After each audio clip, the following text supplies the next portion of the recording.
The stars twinkled silently in the dark void of space as Earth's deep space monitoring station picked up the first signs of trouble. It was a normal Tuesday evening when the signal came through, a burst of strange energy readings that made every instrument light up like a Christmas tree. Tom Mason, the night shift operator, nearly spilled his coffee when the alarm started blaring. He had worked at the station for 15 years, and nothing like this had ever happened before. His hand shook as he pressed the emergency alert button. Within an hour, the United Earth Defense Force headquarters was buzzing with activity. Captain James Walker stood before the main display screen, his weathered face illuminated by the pulsing red dot that marked the unknown object's position just past Neptune's orbit. "What do we know?"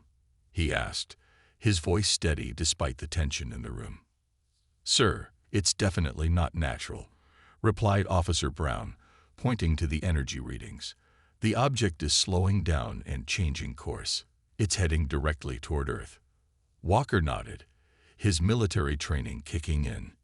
He had trained for first contact scenarios, but nobody really believed they would happen. "Launch the interceptor fleet. I want eyes on whatever this is." 3 sleek ships broke away from Earth's orbital defense station. Walker commanded from the lead vessel, the UES Defender. As they approached the object, its true form became clear: a massive ship, easily twice the size of their largest vessel, its hull covered in strange markings and battle scars. "Sir," called out the communications officer, "we're receiving a transmission. It's in English." Walker's eyebrows shot up. "Put it through." The voice that came through was clear but filled with urgency. "Earth vessel, please respond. We come seeking help. We are the last of the Guardians, and we bring warning of a threat that follows us." After careful scanning showed no weapons powered up on the alien ship, Walker allowed them to approach Earth's orbital station. The sight of the first Guardian to step through the airlock would be forever burned into humanity's collective memory. Tall, humanoid figures with pale blue skin and eyes that seemed to hold ancient wisdom. Their leader, who called himself the First Guardian, wasted no time with pleasantries. "Your world is in danger," he said, his voice grave. "We were once a peaceful federation of 12 worlds, advanced and prosperous. Now, we are all that remains." The Guardian showed them holographic recordings of their civilization's fall. The enemy they called the Swarm was unlike anything humanity had imagined.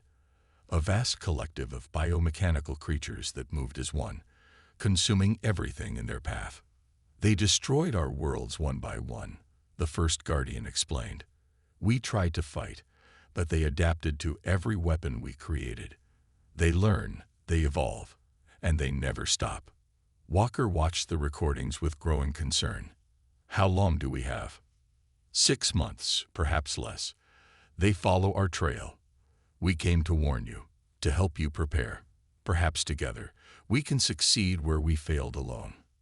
The next few days were a blur of activity. The world's governments united in the face of the threat, setting aside old rivalries. The Guardians freely shared their technology, though they warned it might not be enough. Walker found himself working closely with the Guardians, learning about their weapons, their shields, and most importantly, their mistakes. "Your species is different," the First Guardian told him one evening.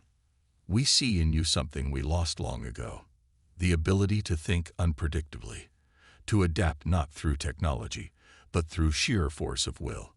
As Walker looked out at Earth from the orbital station's viewing deck, he felt the weight of responsibility on his shoulders. Humanity had never faced a threat like this before, but they had something the Guardians had lost: hope and the stubborn refusal to accept defeat. "We'll be ready," Walker said, more to himself than to the Guardians standing beside him. "Whatever these swarm creatures are, they haven't met humanity yet, and they're about to learn that we don't go down without one hell of a fight." The First Guardian nodded silently, seeing in Walker's determined expression something that gave him hope for the first time in years. Perhaps these humans, these strange, fierce creatures, could do what his own people could not. The clock was ticking. The swarm was coming, and humanity was about to show the galaxy exactly what they were capable of. 2 weeks after the Guardians' arrival, the world had changed more than it had in the past 100 years. Every major city now had massive construction projects underway, building defense systems using Guardian technology. The skies were filled with the constant movement of ships and supplies. In the main war room of the United Earth Defense Force headquarters, Captain Walker stood before a group of military leaders from around the world. The holographic display showed the approaching path of the swarm, marked in angry red dots across space. The Guardian's data shows that the swarm moves like this, Walker said, pointing to the pattern. They don't just destroy planets, they eat them. Every world they take makes them stronger. General Roberts, an old veteran with gray hair, leaned forward. And how exactly do we fight something like that? The first Guardian stepped forward, his blue skin glowing slightly under the room's harsh lights. We have brought you our shield technology and our weapons, but more importantly, we discovered something about your species that gives us hope. He pressed a button, and a new image appeared, a scan of a human brain next to a piece of the swarm's biomechanical technology. Your brainwaves are different from any species we have encountered. They create patterns that seem to interfere with the swarm's hive-mind connection. The room burst into excited whispers. Walker felt his heart beat faster. Finally, a real advantage. We need to test this, he said. How quickly can we build weapons based on this discovery? The next few days were filled with non-stop work. Scientists from around the world worked with Guardian engineers to develop new types of weapons. In testing chambers deep underground, they discovered that human brainwave patterns, when amplified and broadcast at the right frequency, could confuse and even harm captured pieces of swarm technology. But time was running out. Reports came in from the outer edges of the solar system, strange readings that matched the Guardians' descriptions of early swarm scout ships. Walker worked day and night, overseeing the transformation of Earth's military forces.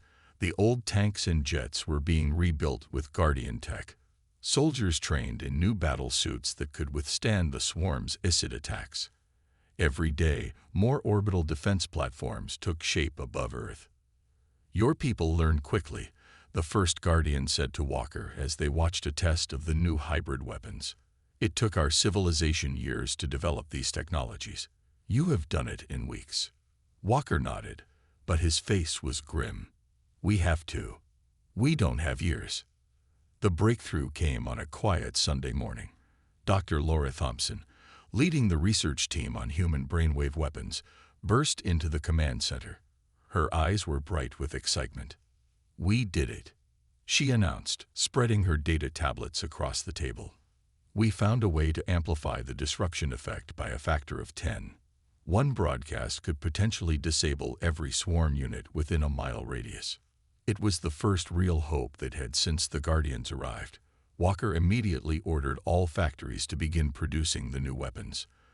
They called it Project Mindstorm. But even as humanity prepared, the Guardians shared their darkest warnings. They showed recordings of entire planets being torn apart by the swarm, of mighty civilizations falling in days. The swarm didn't just kill.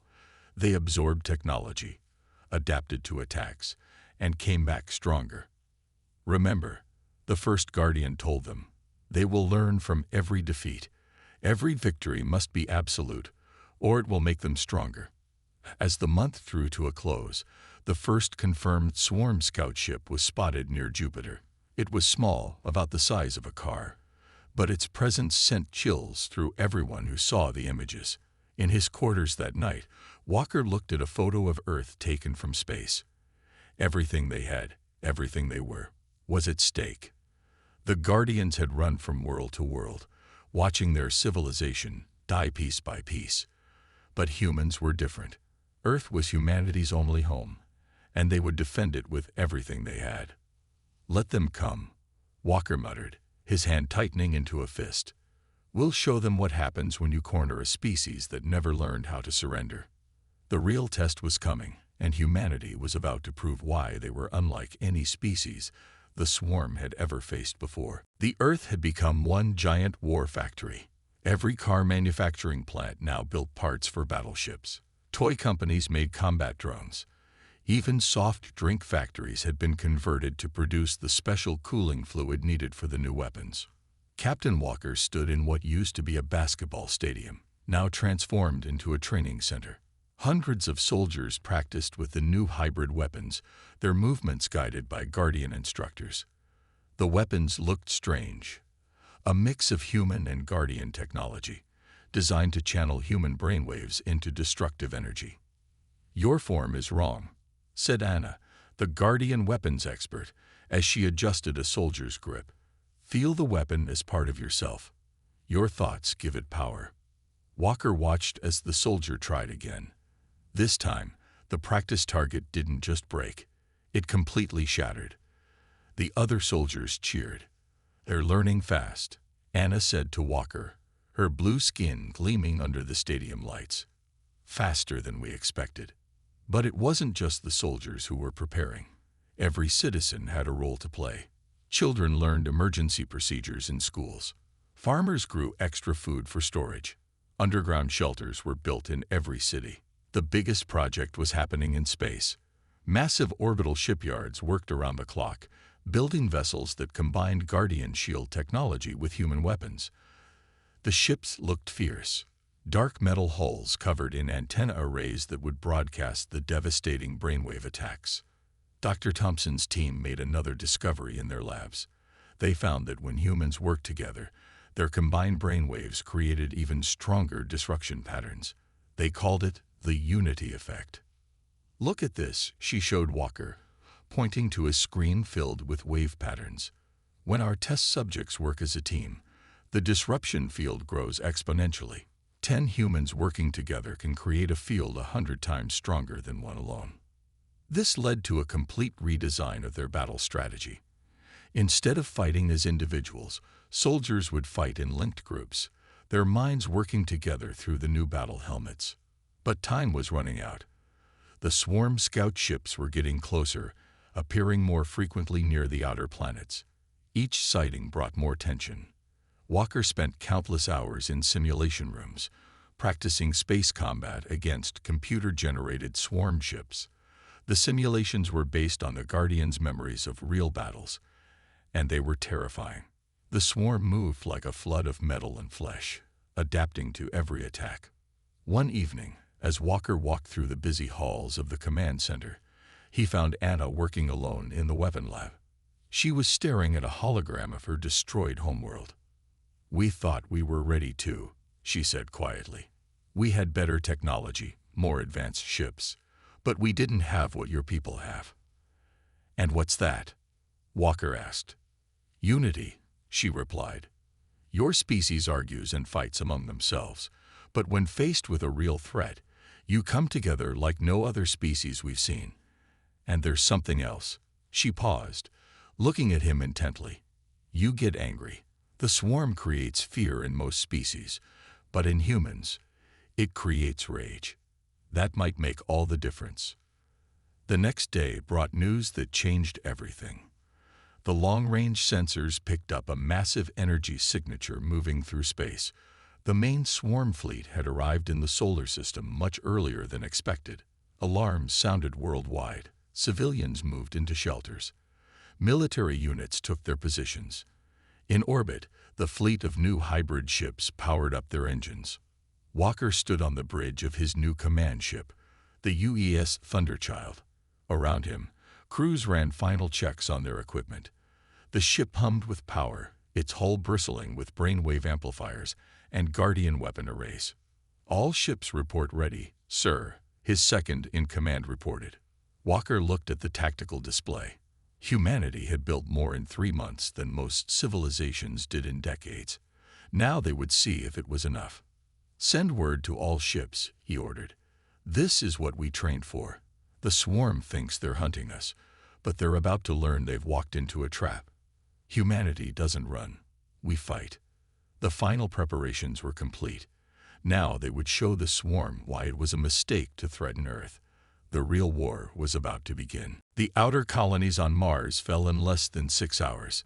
The swarm came like a storm of metal and flesh, their biomechanical ships tearing through the colony's outer defenses as if they were made of paper. But this time, unlike with other worlds they had destroyed, they met something different: human stubbornness. Captain Walker watched from the bridge of the Thunderchild as the emergency signals came in from Mars. The colony's miners had turned their drilling equipment into weapons, even as their homes crumbled around them. They fought back, buying time for the evacuation ships to escape. All ships, Battle Formation Delta, Walker commanded. The fleet of Earth's ships moved into position around Mars' orbit. Remember your training. Link your mind sync systems and prepare for brainwave broadcast. The swarm ships were unlike anything they had seen in the simulations.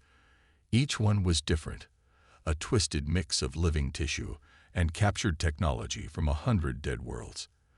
They moved together like a school of fish, changing direction as one. "First wave incoming," shouted the radar officer. "At least 300 swarm ships." Walker gripped his command chair. "All crews, activate mind sync. Fire on my mark." The new human weapons powered up, their systems glowing with strange energy as they channeled the combined brainwaves of their crews. The Guardians had been right. Human minds working together created something powerful. Fire. The space between the fleets lit up with energy. The first blast of combined human brainwaves hit the swarm ships like a hammer. Several of them spun out of control, their hive-mind connection temporarily broken. But the others adapted quickly, changing their shield frequencies. "They're learning." Anna shouted from her station. "We need more power." Walker hit the ship-wide comm. "Everyone, focus. Remember your homes, your families. Remember why we fight." The second wave of brainwave weapons hit harder. This time, dozens of swarm ships exploded, their biomechanical parts unable to handle the mental assault. But for every ship they destroyed, 2 more took its place. A swarm blast hit the Thunderchild, making the whole ship shake. "Shields at 60%. Someone yelled. The battle around Mars became chaos. Human ships fought with everything they had, their crews linked together through the mind sync system, hitting the swarm with waves of mental energy. The swarm responded with biological weapons, acid sprays that ate through metal, living missiles that tried to burrow into ship hulls. Then Walker noticed something strange. "Look at their movement pattern," he said, pointing to the tactical display. "When we hit them with the brainwave weapons, they pull back. They're not just damage, they're feeling pain." This was new. The Guardians had never mentioned the swarm showing signs of pain before. The hive mind had always seemed emotionless, mechanical in its attacks. "All ships," Walker broadcast, "focus your attacks on their center mass. Make them feel what happens when they threaten our home." The human fleet moved as one, their combined brainwave weapons hitting the swarm's main cluster. The effect was immediate. The swarm's perfect formation broke. Ships crashed into each other, their hive-mind connection disrupted by the emotional force of humanity's attack. But the victory was short-lived. A new wave of swarm ships appeared, these ones covered in thick organic armor. They had already adapted to the first attack. "Fall back to defensive position," Walker ordered. "We've learned what we needed to know." As the fleet retreated to Earth's orbit, Walker looked at the data they had gathered. The swarm was stronger than anything they had faced, but they had found a weakness. The human mind, especially when driven by strong emotions, could hurt them in a way no other weapon could. The cost had been high. 3 ships lost, the Mars colonies destroyed. But humanity had done something no other species had managed. They had made the swarm feel fear. In the ship's medical bay, injured crew members refused to leave their posts. "We hurt them," one soldier said, his face burned but his eyes bright with determination. For the first time, the monsters know what it's like to be afraid. Walker sent his report to Earth Command. "First engagement complete. Heavy losses, but we found their weakness. The swarm can be hurt. They can be killed. And most importantly, they can be made to fear us. The real war was just beginning, but humanity had drawn first blood. The swarm would learn that attacking Earth was the biggest mistake they had ever made. 3 days after the Battle of Mars, Earth unveiled its secret weapon. Hidden beneath the Antarctic ice, Project Thunderstrike had been waiting for this moment. It was humanity's biggest sonic brainwave cannon, built using everything they had learned about hurting the swarm. Captain Walker stood in the Antarctic control room, watching as the massive weapon rose from its underground bunker. The machine was enormous, its main dish bigger than a football field. Banks of computers lined the walls, each one connected to a human operator wearing a mind-sync helmet. All 1,000 operators are in position, Dr. Thompson reported. She looked tired but determined. Their combined brainwave output is higher than anything we've ever tested. The swarm had been moving closer to Earth each hour, their ships now forming a dark cloud around the moon. They had learned from the Mars battle, covering their ships with new types of armor. But they hadn't seen anything like Thunderstrike before. "Begin power-up sequence," Walker ordered, "and send word to the fleet. Operation Hellstorm begins now." Around the world, similar but smaller sonic brainwave cannons emerged from hidden bunkers. Each one was powered by teams of humans working together, their minds linked through the new technology. The Guardians had helped build the weapons, but the power came purely from human consciousness. Anna, who had become Earth's main Guardian advisor, checked the final readings. "The emotional output is incredible," she said. "Your people's anger, their determination. It's creating energy patterns we never thought possible." Walker nodded. Every human operator had lost someone to the swarm. Their anger and desire for revenge had been channeled into the weapons, making them far more powerful than pure technology alone. "Fleet is in position," the communications officer announced. "The swarm is responding to our movement." The plan was simple but dangerous. The Earth fleet would push forward, driving straight at the heart of the swarm forces. When the enemy was fully engaged, the ground-based cannons would fire, catching them in a web of sonic brainwave energy. "All ships, advance," Walker commanded from the Antarctic base. On screens around him, hundreds of Earth ships moved forward, their own smaller sonic weapons ready. The swarm responded exactly as hoped. Their ships moved to surround the human fleet, probably thinking they had caught Earth in a desperate last attack. They didn't realize they were being drawn into perfect firing position. "Ground stations report ready," Dr. Thompson said. "All operators' brainwave patterns are synchronized." Walker took a deep breath. Everything depended on this moment. "Fire Thunderstrike. All stations. Fire." The main cannon fired first, its beam visible even in space, a blue-white lance of pure mental energy, amplified by the most powerful sonic transmitters ever built. The smaller stations fired seconds later, their beams joining the first. The effect on the swarm was immediate and devastating. Ships caught in the beams started breaking apart, their biomechanical parts unable to handle the combined mental assault of thousands of angry humans. The hive-mind connection that made them so powerful began to break down. But then something unexpected happened. As the beams hit the larger swarm ships, the humans operating the cannons started receiving feedback. Through the mind-sync system, they could feel the swarm's pain, their confusion, and underneath it all, a single controlling intelligence. "Sir," Dr. Thompson shouted, pointing to her readings, "we're getting coordinates. The feedback is showing us where their main control point is, the Queen Mind." For the first time since the war began, Walker smiled. This was what they had been waiting for. The swarm wasn't just a mindless force of nature. It had a center, a brain. And now, they knew where to find it. "Send word to command," he ordered. "Tell them we found it. We know where to strike." The battle continued above, with Earth's fleet pressing their advantage. The swarm was in chaos, their perfect formation broken, their ships firing wildly or trying to flee. But Walker was already planning the next step. They had hurt the swarm today, hurt them badly.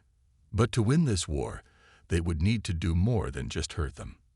They would need to strike at the very heart of the hive mind. As he watched the battle unfold on the screens above him, Walker knew that the real test was still to come. They had found the swarm's weakness, and now they had found their leader. All they had to do was fight their way through an entire arm of the galaxy to reach it. The counterattack had worked better than anyone had hoped. Now it was time for humanity to take the fight to the enemy. The plan was suicide. Everyone knew it. But that didn't stop 10,000 volunteers from stepping forward when Walker called for crews. Operation Hellfire would send Earth's best ships straight into the heart of swarm territory, following the coordinates they had pulled from the hive mind's own thoughts. This is a one-way trip, Walker told the assembled crews in the launch bay of Earth's orbital station. The Guardians calculate our chances of return at less than 10%. Nobody left the room. These were people who had lost homes, families, and friends to the swarm. They weren't fighting for victory anymore. They were fighting for revenge. The fleet for Operation Hellfire was humanity's finest achievement. 50 ships, each carrying enhanced sonic brainwave weapons and the best crews Earth could provide. The ships had been stripped of everything except weapons, engines, and the bare minimum of life support. Every extra bit of power went to the weapons. The first Guardian insisted on joining the mission. "Your people have done what we could not," he told Walker on the bridge of the flagship. "We will see this through to the end together." The fleet launched under cover of a massive attack by Earth's remaining forces, while the main human fleet engaged the swarm near Jupiter. Drawing their attention, Walker's ships slipped past using Guardian stealth technology. They made it halfway to their target before the swarm noticed them. After that, it was pure chaos. Multiple contacts, the radar officer shouted. Swarm ships approaching from all directions. Walker had expected this. All ships, activate sonic shields. Begin mind sync broadcast at full power. The new shields were another human innovation. They used the crew's brainwaves to create a barrier that the swarm couldn't adapt to because it changed with human thoughts and emotions. The first wave of swarm ships crashed against their shields. The second wave tried to surround them. The human fleet fought like demons, their combined mental energy tearing through the swarm's defenses. But the cost was terrible. One by one, human ships fell to the endless attacks. Each loss was felt through the mind sync network, driving the surviving crews to fight harder. "We've lost the Valiant," someone called out. "The Defender is gone too." The first Guardian worked frantically at his station, trying to keep their defenses up. "The hive mind is focusing on us now," he warned. "They know what we're trying to do." Halfway through the battle, they lost contact with Earth. The swarm had cut off their communication links. They were alone, deep in enemy territory, with no way back. Then they saw it, a massive structure floating in space, organic and mechanical parts twisted together into something that looked like a giant brain. The Queen Mind, the center of the swarm's consciousness. "All remaining ships, form up," Walker ordered. Only 12 ships remained from their original 50. "Prepare for final approach." But the Queen Mind was protected by the densest concentration of swarm ships they had ever seen. Thousands of them, forming a living shield around their leader. That's when the Guardians made their final sacrifice.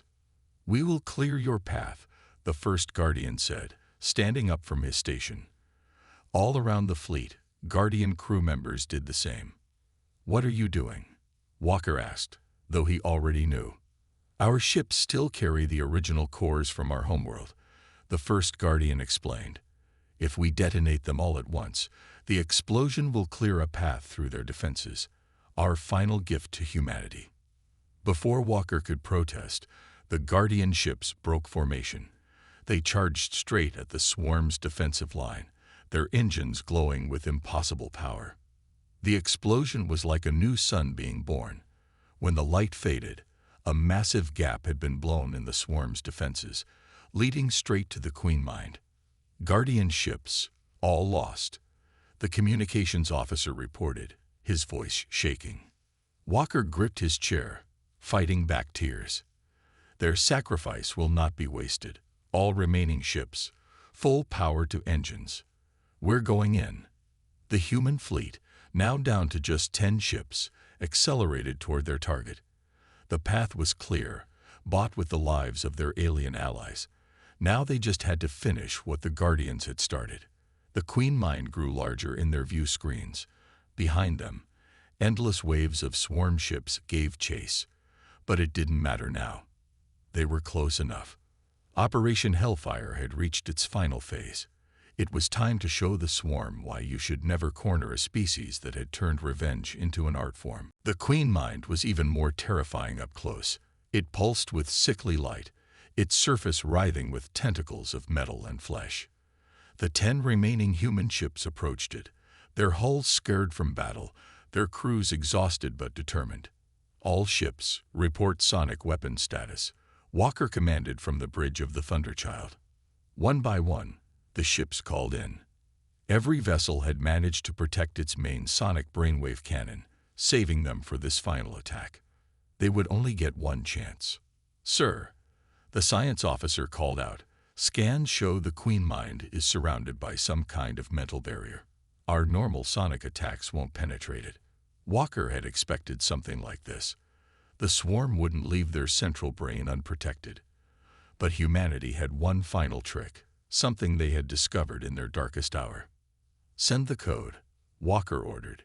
"Initialize Project Unity." Throughout the remaining ships, special chambers opened. Inside each one was a volunteer in a deep sleep, connected to the ship's systems by neural links. These were people who had lost everything to the swarm, their minds filled with nothing but thoughts of revenge. Their hatred and anger had been amplified and stored, waiting for this moment. "Project Unity online," the systems officer reported. "All sleeper units connected." The swarm ships were closing in behind them, but they couldn't stop now. Walker opened a channel to all ships. "Remember why we're here," he said, his voice firm. "Remember Earth. Remember Mars. Remember the Guardians. Everything we've lost, everyone we've lost. It all comes down to this moment." He took a deep breath. "All ships, begin final approach. Activate Unity protocols on my mark." The fleet moved forward as one. The Queen Mind seemed to sense their intention, sending waves of energy that made their instruments go crazy. The swarm ships behind them opened fire. "Now," Walker shouted, "fire everything." All 10 ships fired their sonic brainwave weapons at once. But this time, the energy was different. Mixed with the normal sonic waves was the pure emotional force of the sleeper units, all their rage, grief, and desire for revenge, focused into a single blast. The impact on the Queen Mind was immediate and devastating. Its mental barrier shattered like glass, unable to handle the raw human emotions crashing against it. The massive structure writhed in obvious pain. Through the mind sync system, every human crew member felt the Queen Mind's shock. It had never experienced anything like this, the pure, concentrated fury of a species fighting for survival. "Keep firing," Walker ordered. "Don't let up." The Queen Mind tried to fight back, sending waves of mental energy that made crew members scream in pain.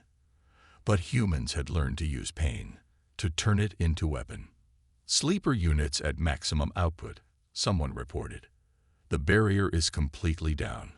Walker looked at his tactical display. The swarm ships behind them had stopped firing. They were moving erratically, their hive mind connection disrupted by their leader's pain. "All ships, coordinate fire on my target," Walker commanded. He highlighted a spot at the center of the Queen Mind, where the energy readings were strongest. "Everything we have. Right there." The final blast was like nothing ever seen before. 10 sonic brainwave cannons, powered by the combined fury of humanity, struck at the heart of the swarm's consciousness. The Queen Mind exploded from within, its massive form breaking apart in a shower of metal and organic matter. The effect on the swarm was immediate. All around them, Swarm ships began to drift aimlessly or crash into each other. "The hive mind is gone," the science officer reported, his voice filled with awe. They're just machines now. Empty machines." Walker slumped in his chair, exhausted but triumphant. "Send word to Earth," he ordered. Tell them humanity sends its regards." The journey home was long. Only 7 of the 10 ships survived the final battle. But they had done it. The swarm, the terror that had destroyed countless civilizations, had been broken by human determination and fury. Months later, Walker stood on a platform in New York, receiving medals alongside the other survivors. But his thoughts were with those who didn't make it back. The brave crews who died getting them to the target. The guardians who sacrificed everything to give humanity a chance. The swarm had thought they were hunting easy prey when they followed the guardians to Earth. Instead, they found something they had never encountered before, a species that refused to die, that turned its emotions into weapons, that fought harder the more you hurt it. They found humanity. And humanity had brought hell with it. The end.